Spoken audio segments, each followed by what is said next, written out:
get to your forecast. Here's Peyton. Yeah, we got a cutie with us this morning. Willow, sent by Brian.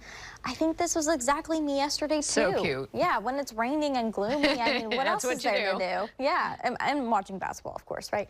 Okay, 8 a.m., 39 degrees out there. Actually, most of us are in the low 40s, I'd say now. Dry pause and a great opportunity to get outside if you haven't been able to go on a walk. Maybe your doggy doesn't like the rain. That's all right. I think this morning's your opportunity just because more showers arrive later on this evening.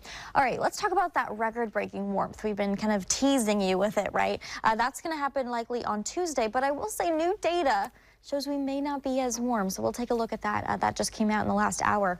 A ridge developing that's right off the coast of the, pretty much the west coast rather, in the Pacific. And what a ridge does is it actually heats things up, and it's going to actually impact most of the entire western U.S. This includes even down to the southwest. I think Arizona looking at some 90s early next week. So we are not going to be that warm, but still very, very unseasonably high for this time of year. I mean, we should be in the 50s, so when we're looking at the upper 70s. That obviously is not supposed to happen this early. 67s are forecast high for Monday and Wednesday.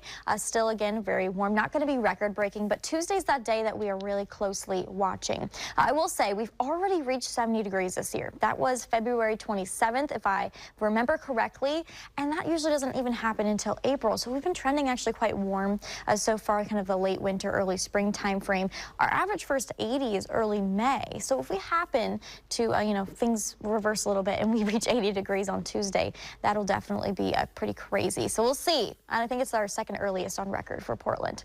This is our area of low pressure we're watching for the later half of the week. It could carry a few isolated storms with it late Wednesday into Thursday. That's something we'll be closely watching just because of that southerly flow. That also could definitely boost gusty winds a little bit. So watching that closely. But I will say, so latest data, I said there's going to be a new update here.